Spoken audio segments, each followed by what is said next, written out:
శ్రీమాత్రే నమః. అందరికీ నమస్కారం అండి. ఈ వీడియోలో 2026 సంవత్సరంలో అక్షయ తృతీయ పండుగ ఏ రోజు వచ్చింది, అక్షయ తృతీయ యొక్క విశిష్టత, ఈరోజు బంగారం వెండి కొనలేని వారు ఏ వస్తువులను ఇంటికి కొని తెచ్చుకోవాలి, బంగారం వెండి ఎప్పుడు కొనాలి అనే పూర్తి సమాచారం వీడియో ద్వారా తెలుసుకుందాం. అందుకని వీడియోని ఎక్కడ కూడా స్కిప్ చేయకుండా చివరి వరకు చూడండి.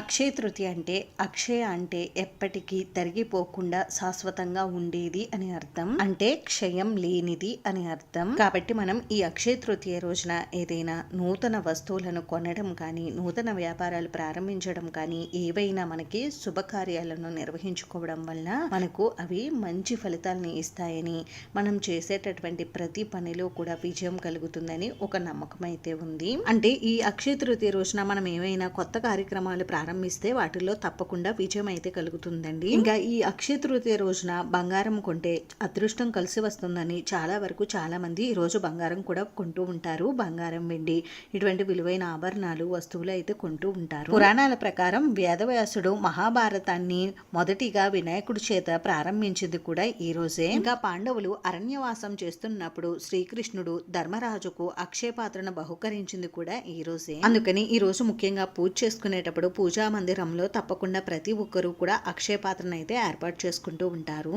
ఈ రోజు అక్షయ పాత్రను ఏర్పాటు చేసుకోవడం వల్ల మనకు తిండికి, బట్టకి, సిరి సంపదలకు ఎటువంటి లోటు ఉండదని అంటారు. ఇంకా విశేషంగా చెప్పాలి అని అంటే మహాభారతంలో ద్రౌపదీదేవికి వస్త్రాపహరణం జరిగినప్పుడు ద్రౌపదీదేవి శ్రీకృష్ణ పరమాత్మను ప్రార్థించగా శ్రీకృష్ణుడు ఆమెకు లెక్కలేనన్ని చీరలను బహుకరించి ద్రౌపదీదేవి యొక్క మానాన్ని కాపాడింది కూడా ఈ రోజే. ఇన్ని విశేషాలతో కూడుకుని ఉన్నదే ఈ అక్షయ తృతీయ. ఈ అక్షయ తృతీయ రోజున తప్పకుండా ప్రతి ఒక్కరూ కూడా శ్రీ మహాలక్ష్మీదేవి అమ్మవారిని, కుబేరుణ్ణి, అక్షయుడైనటువంటి శ్రీమన్నారాయణ్ణి తప్పకుండా పూజించాలి. చాలా కథనాల ప్రకారం ఈ రోజున కుబేరుడు సాక్షాత్తు ఆ శ్రీ మహాలక్ష్మీదేవి అమ్మవారిని పూజించడం వలన ధనవంతుడు అయ్యాడని మనకి కొన్ని కథనాలు అయితే చెప్తున్నాయి. మరి ఇన్ని విశేషాలతో కూడుకుని ఉన్న ఈ అక్షయ తృతీయ మనకి ప్రతి సంవత్సరము కూడా వైశాఖ శుద్ధ తదియ తిథి రోజు అయితే వస్తుందండి. కాబట్టి దీని ప్రకారం చూస్తే ఈ 2026 సంవత్సరంలో ఎప్పుడు వచ్చింది అని అంటే స్వస్తి శ్రీ చాంద్రమాన శ్రీ పరాభవ నామ సంవత్సరం, ఉత్తరాయణం, వసంత ఋతువు, వైశాఖ మాసం, శుక్లపక్షం, తదియ తిథి ప్రారంభం,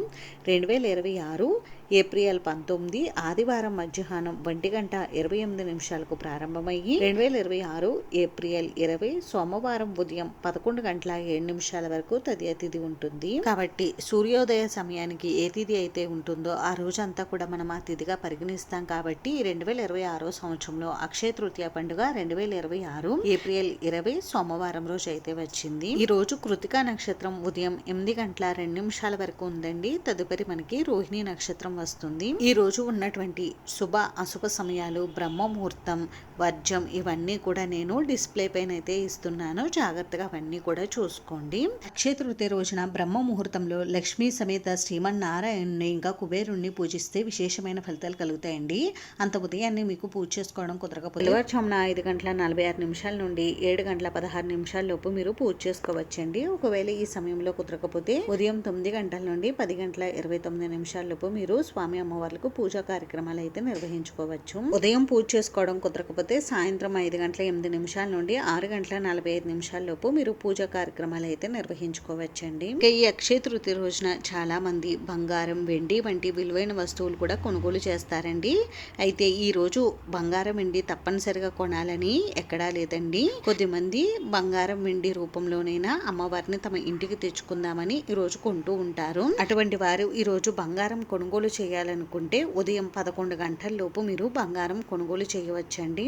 అయితే ఈ రోజున తప్పకుండా బంగారం, వెండి కొనాలని అంటే స్తోమత ఉన్నవారు కొనుక్కోండి. స్తోమత లేని వారు ఈ రోజున తప్పకుండా బంగారం, వెండికి బదులుగా కొత్త రాళ్ల ఉప్పు ప్యాకెట్ అయితే ఇంటికి తెచ్చుకోండి. మనం వంటల్లో వేసే నార్మల్ సాల్ట్ కాదండి, రాళ్ల ఉప్పును తెచ్చుకోండి. అలాగే ఈ రోజు బియ్యం, పప్పులు ఇంకా కొత్త వస్తువులు ఏవైనా, కొత్త కవ్వం, చీపుర్లు ఇలా ఏవైనా కొనుక్కుని ఇంటికి తెచ్చుకోవచ్చు. ఇంకా మంగళకరమైన వస్తువులు కూడా మనం ఇంటికి తెచ్చుకోవచ్చు అండి. అంటే పసుపు, కుంకుమ, ఇంకా లక్ష్మీదేవి అమ్మవారికి ఇష్టమైన మంగళకరమైన వస్తువులు కొన్ని ఉన్నాయి కదండి. అంటే చిట్టి కాసులు, తామర గింజలు, గోమతి చక్రాలు ఇవి కూడా మనం ఇంటికి తెచ్చుకోవచ్చు. ఇవేమి మేము కొనలేమండి, ఇవేమి కొనడానికి మాకు స్తోమత లేదనుకోండి, ముఖ్యంగా పసుపు, కుంకుమ, రాళ్ల ఉప్పు ప్యాకెట్ ని తెచ్చుకోండి చాలు. ఈ అక్షయ తృతీయ రోజు ముఖ్యంగా సింహాచలంలో చందనోత్సవం ఉంటుందండి. అంటే స్వామివారి నిజరూప దర్శనం ఈ రోజు జరుగుతుంది. ఇంకా ఈ అక్షయ తృతీయ రోజున పరశురామ జయంతిగా కూడా చెప్తూ ఉంటారు. అంతేనండి, చూసారు కదా. ఈ వీడియో మీకు నచ్చితే ప్లీజ్ లైక్ చేసి, షేర్ చేసి, సబ్స్క్రైబ్ చేసుకోండి.